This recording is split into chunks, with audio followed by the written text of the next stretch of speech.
Good morning. आपको क्या approach रहेगा निफ्टी का, क्या अप्रोच रहेगा निफ्टी बैंक का? गुड मॉर्निंग आशीष, वेलकम बैक। देखिए, मैं आशीष चाहे कितने बुलिश हूँ कितने भी बेरिश हूँ, लेवल टू लेवल चलते हैं, छोड़ते हैं। यहाँ से देखिए आशीष, शुक्रवार की तेज़ी के पीछे बड़ा कारण था शॉर्ट कवरिंग। शॉर्ट कवरिंग का कोई पैमाना नहीं होता, वो आपको कहीं भी लाकर खड़ा कर सकती है। सो मेरे ख्याल से मैं चुनाव करूंगा लेवल टू लेवल जाने का। शुक्रवार को अप्रोच क्या थी कि 23,610 अगर बाइसेक्ट होगा तो करीब करीब 23,750 783 तक का स्विंग मिलेगा। हालांकि स्विंग और वाइल्ड था, कंसिडरिंग आई थिंक बाजार जो सेंस कर रहा था बीजेपी की विन को, बट कैलकुलेटेड था। निफ्टी का स्विंग ज़्यादा स्ट्रॉन्ग इसलिए था आशीष क्योंकि निफ्टी आईटी ने बहुत स्ट्रांगली कंट्रीब्यूट किया। और जहां तक निफ्टी बैंक का सवाल है, वो एग्जैक्टली लेवल टू लेवल चला। जैसे ही इसने करीब 50,610 की ट्रैजेक्टरी को पार किया, जाके 10-20 डे को स्ट्राइक किया। निफ्टी बैंक ने स्ट्राइक किया 20 डे एक्सपोनेंशियल मूविंग एवरेज को करीब करीब 51,200 के जोन में। इस तेजी के पीछे बड़ा कारण था बीजेपी की विक्ट्री को सेंस करना प्लस एफआईएस की शॉर्ट कवरिंग उस मद्देनजर। पहले उसी स्टैट्स को देखते, फिर थोड़ा वक्त लूंगा, आज स्ट्रैटेजी को समझाऊंगा। एफआईएस के स्टैट्स में जैसे कि आपने बखूबी समझाया आशीष के, बाजार सेंस कर रहा था कि उनकी सेलिंग जो है वो कैश की अब थिन हो रही है। डीआईएस की करीब 1700 करोड़ रुपए की बाइंग, एफआईएस की मात्र 1278 करोड़ रुपए की सेलिंग। अगर आप इंडेक्स में उनके आंकड़े को देखिए आशीष, इस सेशन की एक और चीज़ है इंपॉर्टेंस।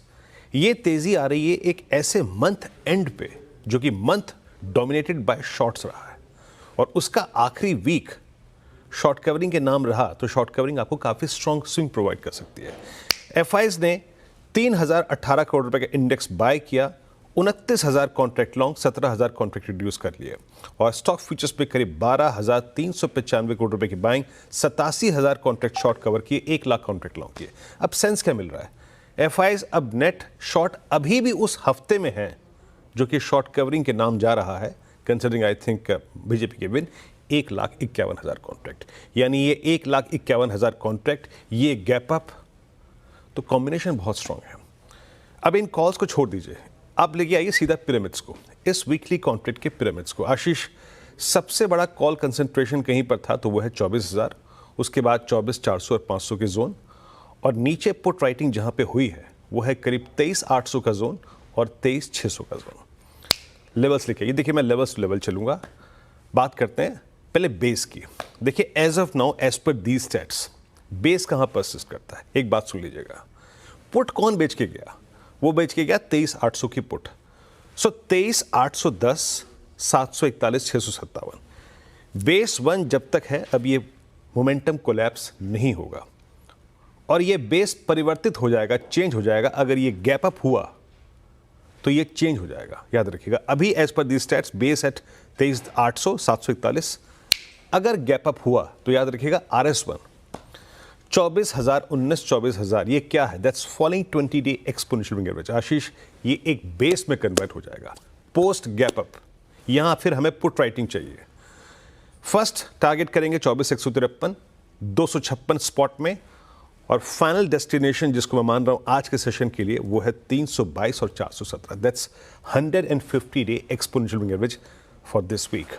अगर हम इसके ऊपर क्लोज हो गए तो शॉर्ट कवरिंग आपको कहीं भी ले आ सकती है। So trade accordingly, level to level trade कीजिएगा। आज के लिए सबसे महत्वपूर्ण है 417, the last falling average at 50 day exponential moving average. और याद रखिएगा फिर वही बात, 24,019 पोस्ट गैप अप एक नया बेस होगा।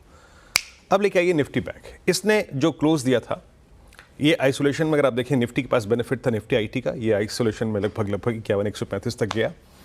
यहां पे सबसे स्ट्रॉन्ग पुट राइटिंग हुई है 51,000 की स्ट्राइक पे। 51,000 पे सबसे स्ट्रॉन्ग पुट राइटिंग है, और 51,500 पे सबसे बड़ी कॉल राइटिंग हुई थी, और करीब 51,440 पर इसका last due average 50 day exponential moving average persist करता है। आशीष, मेरी अप्रोच क्या रहेगी? जरा पिरामिड्स ले आइए डॉक्टर साहब प्लीज, एक बार जरा प्लीज पिरामिड्स। ये देखिए 51,000 पे सबसे strong put writing. So levels लेके आइए। अब बेस 1 क्या है? As of now base 1, considering put writing, considering आपने 10 डे को क्रॉस किया, वो परसिस्ट करता है। देखिए मैं अभी के स्टैट्स से बात कर रहा हूं, अभी के स्टैट्स पे बेस 1 परसिस्ट करता है करीब करीब 50,944 पे। सो आपको इसके ऊपर के डिप को बाय करना है, बट अगर गैप अप के बाद भी आप बाजार को चेस कर रहे हैं तो क्या? बेस ये RS1 लिखाइएगा, RS1 is falling 50-day exponential moving average और first call writers zone. Opening के बाद ये बेस बन जाएगा और हम जिस लेवल को टारगेट करेंगे वो 51,916, 52,040 और 234।